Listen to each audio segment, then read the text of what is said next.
Journal de la rédaction, nous sommes le vendredi 24 octobre et il sera question aujourd'hui de l'enquête sur la mort de l'Alliance Vita. L'association militant contre l'avortement et l'euthanasie vient de présenter les résultats de sa propre enquête sur les rapports des Français à la mort. Objectif, défendre la vie. Le passage à l'heure d'hiver, ce sera dans la nuit de samedi à dimanche. Une association se bat pour sa suppression. Sa présidente, Éléonore Gabarin, est en plateau pour nous expliquer pourquoi elle considère que cette modification de rythme est néfaste pour la santé et n'apporte aucune économie. La secrétaire d'État en charge de la politique de la ville attrape, la CPAM qui lance sa campagne de vaccination contre la grippe dans les Yvelines. Nous reviendrons aussi, comme chaque fin de semaine, sur l'essentiel de l'actualité depuis lundi. Engagée contre le mariage pour tous, l'Alliance Vita, fondée par Christine Boutin, se réclame surtout comme une association pro-vie et se bat contre l'avortement et l'euthanasie. Pour appuyer sa démarche, ses adhérents ont mené depuis mars dernier une enquête sur le rapport des Français à la mort, baptisée « Parlons la mort ». Le bilan de cette enquête a été présenté ce vendredi matin à Versailles, à l'approche du 9 novembre, jour de la fête des disparus. Une exposition avec des photos des personnes témoignant sont d'ailleurs présentées au gymnase Richard Mick jusqu'au pendant 3 semaines. La mort est de moins en moins familière, de moins en moins de gens meurent chez eux, on voit de moins en moins de gens mourir et du coup, cette mort est de plus en plus occultée. Il y a comme une conspiration du silence en fait autour de cette mort et il nous a semblé important de libérer la parole autour de ce sujet. Donc nous sommes allés dans la rue pour rencontrer des personnes et pour recueillir leurs témoignages personnels sur leur expérience de la fin de vie. Et au terme de ce témoignage, on les invitait à écrire en une phrase ce que l'accompagnement d'une personne en fin de vie leur avait apporté pour leur vie. Je dirais la conclusion la plus synthétique, c'est que parler de la mort fait du bien. Voilà, fait du bien pour la vie et libère des forces de vie. Quand le travail de deuil n'a pas été fait, les gens sont dans une vraie souffrance. Et c'est effectivement, ça peut être libérateur. Une des plus belles phrases, c'est la mort fait partie de la vie. C'est un peu la conclusion de notre opération. Je reçois pour ce dernier journal de la semaine Éléonore Gabarin. Bonjour. Bonjour. Et bienvenue. Vous êtes la présidente de l'association contre l'heure d'été double. Ce week-end, nous allons passer à l'heure d'hiver. Dimanche à 3h du matin, il sera en fait 2h. Cela ne vous fait pas particulièrement plaisir. Vous allez nous dire pourquoi. Mais tout d'abord, un micro-trottoir. Faut-il supprimer cette heure d'hiver, cette heure d'été? Voici vos réponses dans les rues de Saint-Quentin en Yvelines. Je suis pas d'accord parce qu'on n'est pas aligné au soleil. Du coup, c'est pas naturel d'avoir un décalage pareil. Oui. Pourquoi ?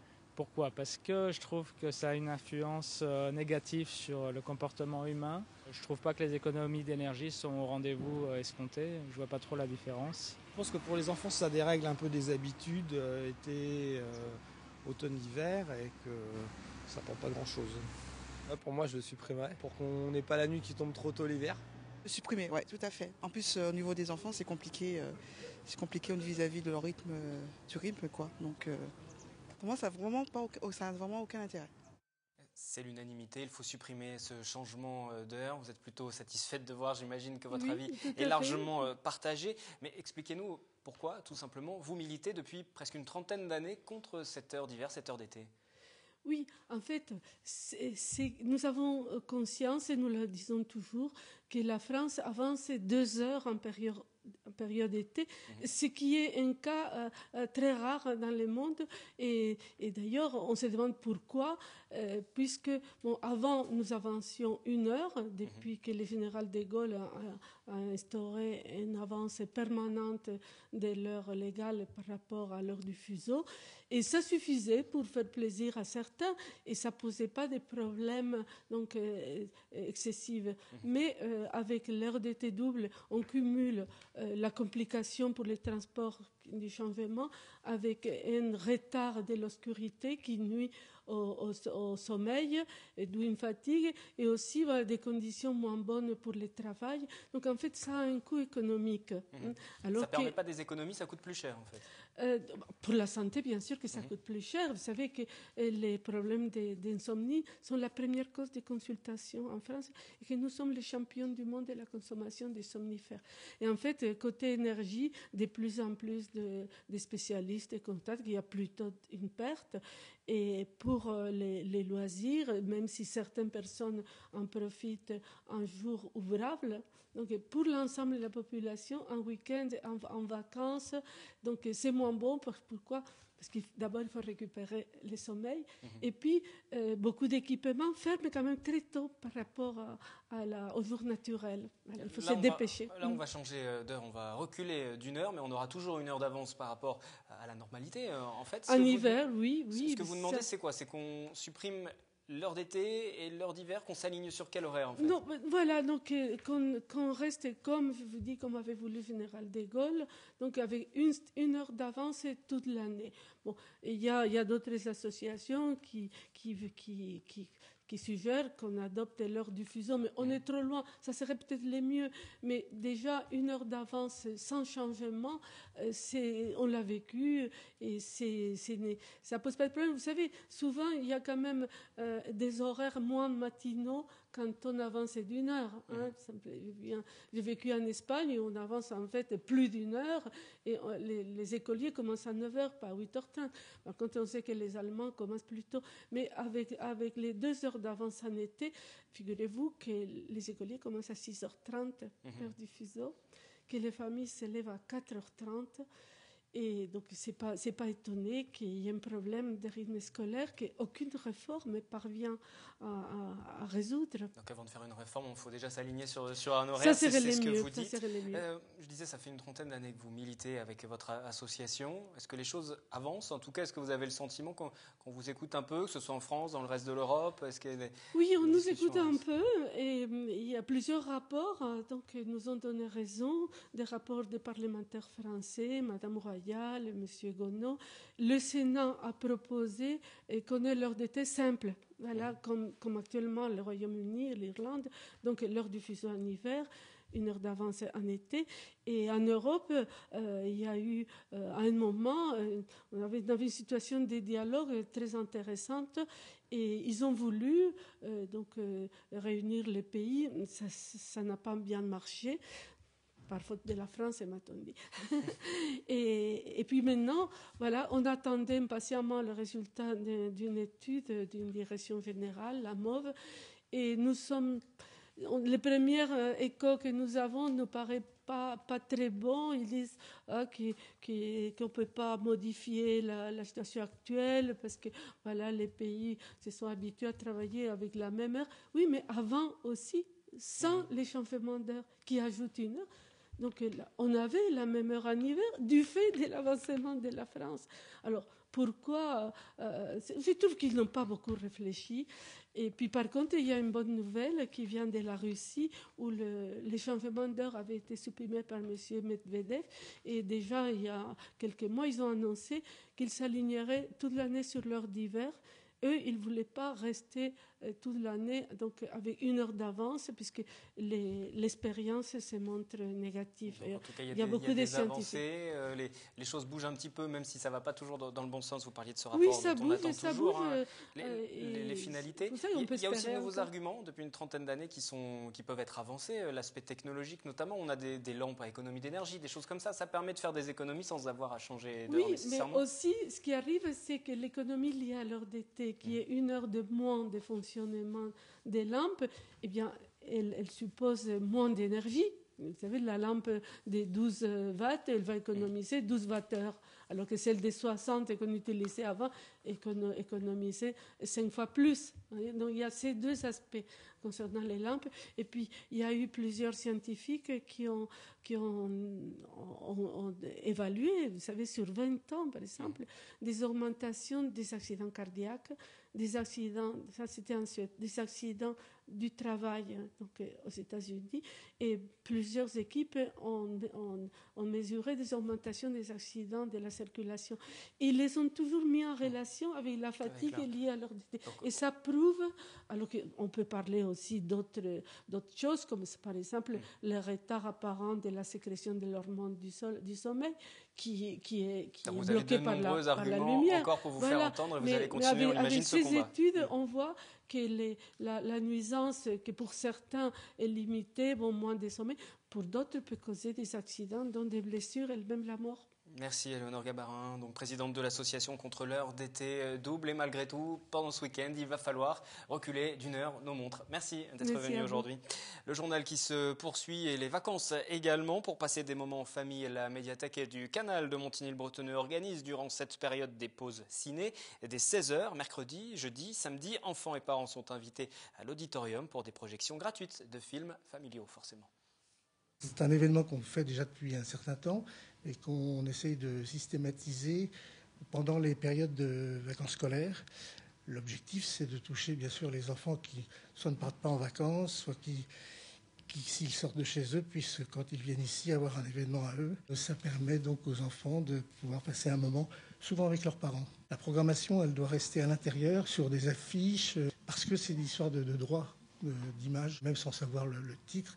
Ils savent que là, il y a un moment, pendant les vacances scolaires notamment, pour leurs enfants. C'est en cherchant sur Internet que j'ai vu les pauses cinéma et je suis venu par curiosité pour amener ma fille. C'est une opportunité, puis la ville et l'agglomération est bien pourvue en espace culturel pour les enfants et les adultes, donc ça permet de diversifier l'offre.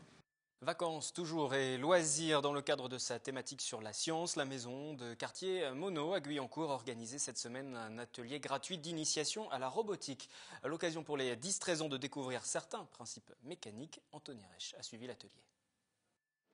Il dénude et connecte les fils pour que dans quelques heures, ils puissent être autonomes. Encadrés par un animateur, cette douzaine de jeunes fabriquent leurs robots, sans oublier la moindre étape du processus mécanique.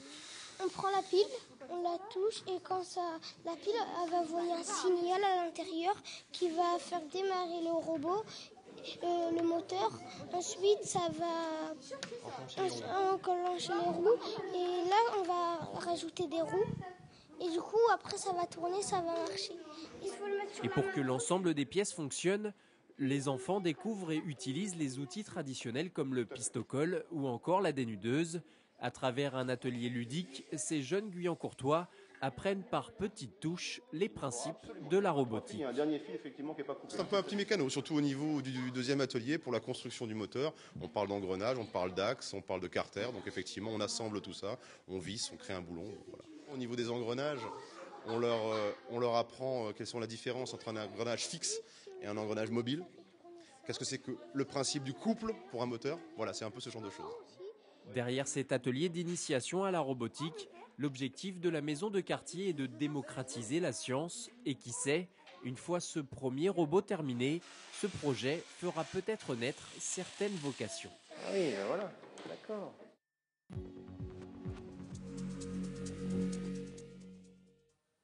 Nous passons à présent, comme chaque vendredi, à l'essentiel de l'actualité de la semaine. Et en politique, mercredi, on retiendra la polémique lancée par le nouveau député des Yvelines, Benoît Hamon. L'ancien ministre, après s'être abstenu sur le vote du budget, a déclaré sur RFI que la ligne suivie par l'exécutif menaçait la République. C'est la préparation d'un immense désastre démocratique pour 2017, a-t-il ajouté. Celui qui a quitté le gouvernement fin août a ensuite été repris par le porte-parole Stéphane Le Foll. Mais Benoît Hamon prévient, il ne quittera pas le PS. Benoît Hamon qui sera l'invité du prochain 7-8 politique. Je recevrai l'ancien ministre frondeur mardi dès 18h30. Politique toujours et une visite dans les quartiers pour la secrétaire d'État à la ville afin de constater les réalisations effectuées dans le cadre de la loi d'orientation et de programmation pour la rénovation urbaine. C'est Myriam El Khomri qui était jeudi après-midi donc à Trappes. Elle a également rencontré les habitants, Anthony Reich et Patrick Jacques de Dixmude pour les images. Il y a 66 entreprises qui sont installées là, une pépinière village. Et c'est une pépinière qui vise sur quoi? Il y a encore 5 ans, les bâtiments de cette pépinière d'entreprise n'existaient pas. Ils ont pu voir le jour grâce au programme de l'Agence nationale de rénovation urbaine. L'ANRU avait alors pour objectif de désenclaver les quartiers dits sensibles.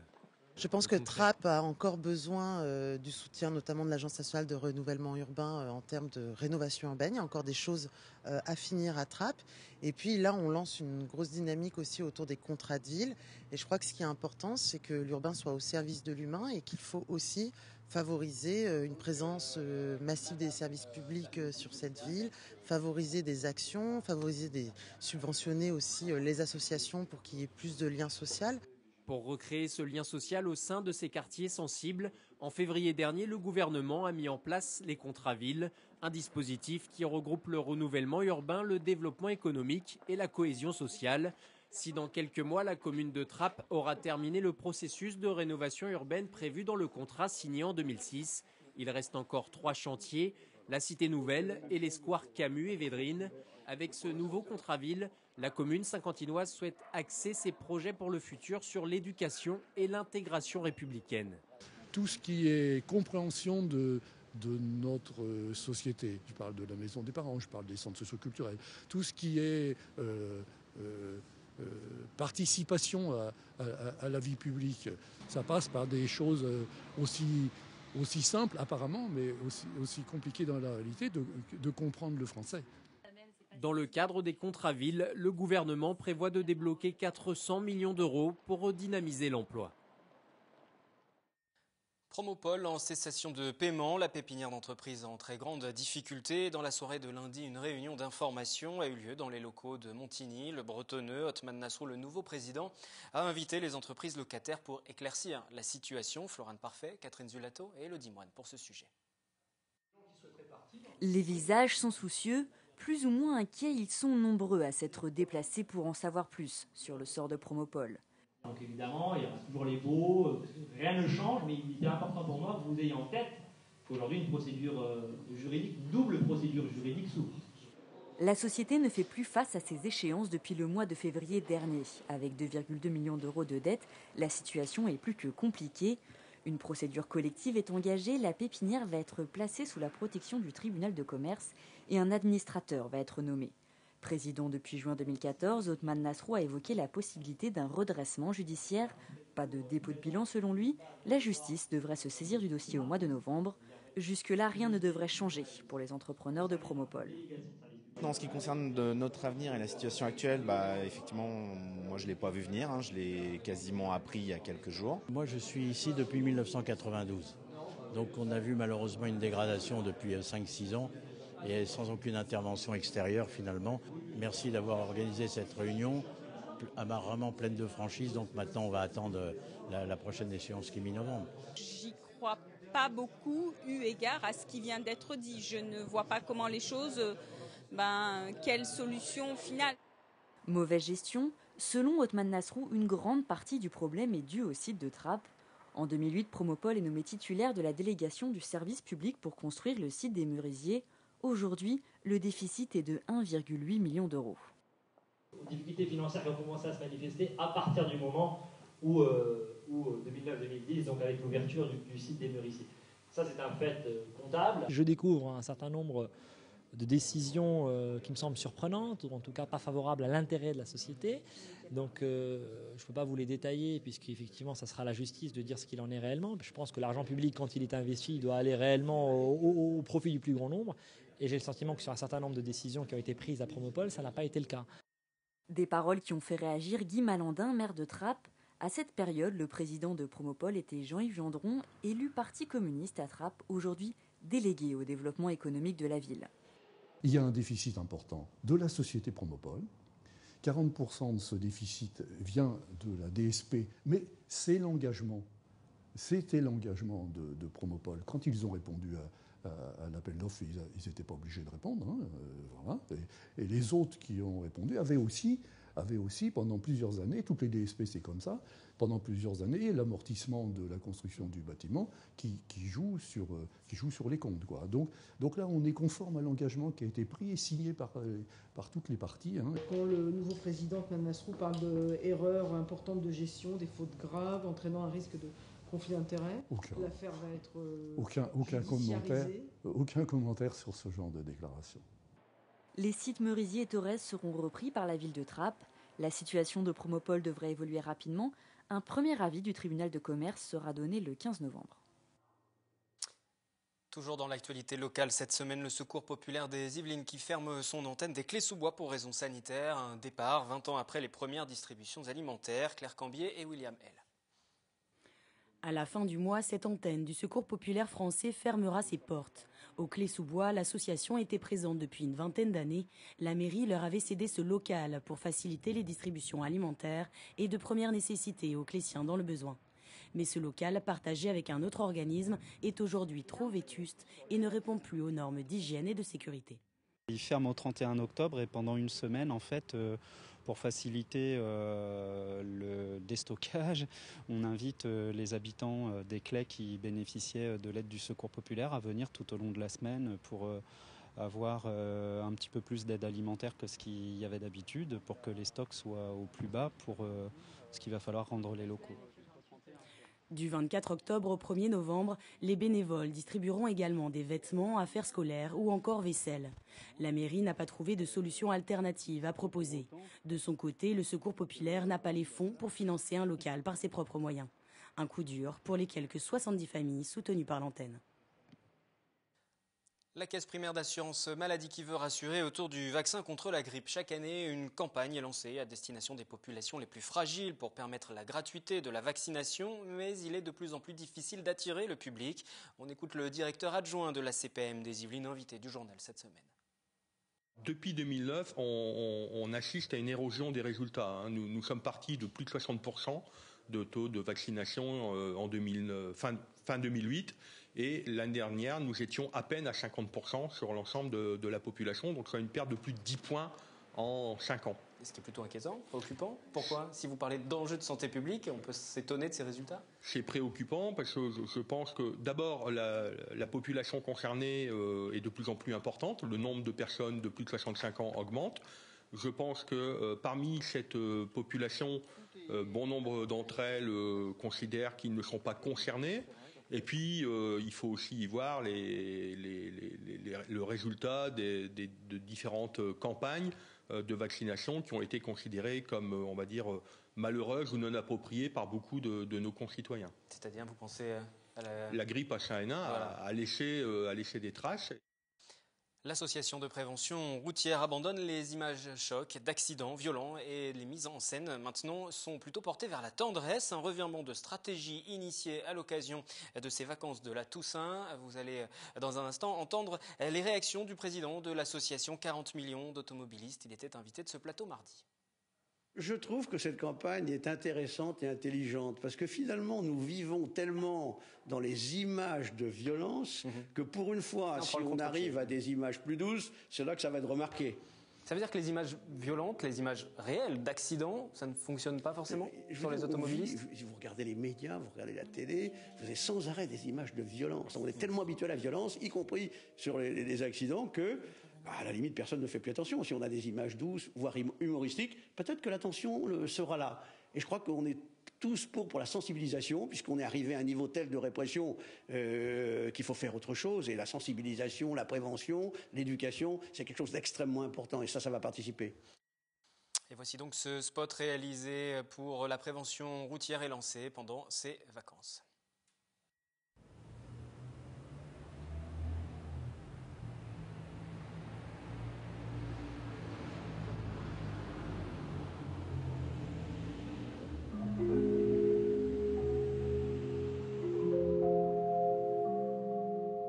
On a tous une bonne raison de rester vivant. Association Prévention Routière. Et vous, quelle est votre bonne raison ? Disponible en librairie depuis quelques jours, le livre noir du nucléaire militaire. Son auteur, Jacques Villain, est yvelinois, historien, ingénieur. Il a poursuivi sa carrière au ministère de la Défense et dans l'industrie spatiale. Et il entend maintenant rappeler à chacun une histoire parfois oubliée au profit des catastrophes de Tchernobyl et de Fukushima. Et ce, même si la course à l'armement nucléaire est à l'origine de nombreux morts. Nous en avons parlé avec lui cette semaine en plateau. C'est une histoire d'homme, et puis on est quand même dans un domaine qui n'est pas facilement lisible par celui qui n'est pas au courant. Donc il fallait à tout prix, je dirais, adopter un langage qui soit compréhensible par tout le monde. Donc c'est pas romancé, mais il y a quand même, j'ai pas pris la plume du technicien. J'ai pris la plume du technicien qui s'adresse au lecteur qui n'est pas averti. C'est clair que les grandes puissances aujourd'hui ne sont plus dans l'utilisation de l'arme nucléaire sur le champ de bataille. Ils sont dans la dissuasion, c'est-à-dire faire peur pour éviter d'être envahis. Est-ce que c'est la même optique venant de la Corée du Nord ? Est-ce que c'est la même optique venant du Pakistan, demain de l'Iran ? Je n'en suis pas tout à fait sûr. Donc c'est là où le danger pour le 21e siècle se pose. C'est bien de l'utilisation par ces nouveaux arrivants de l'arme atomique. Dissuasion ou au contraire utilisation. Et l'intégralité de cet entretien et des autres à revoir sur notre site internet. C'est la fin de cette édition. Pour vos loisirs, vous avez rendez-vous sur TV Fil avec Yolène Torres pour une nouvelle édition du 7-8 Week-end dès ce vendredi soir, 18h30, 19h30 et 23h. Je vous retrouve lundi pour le journal.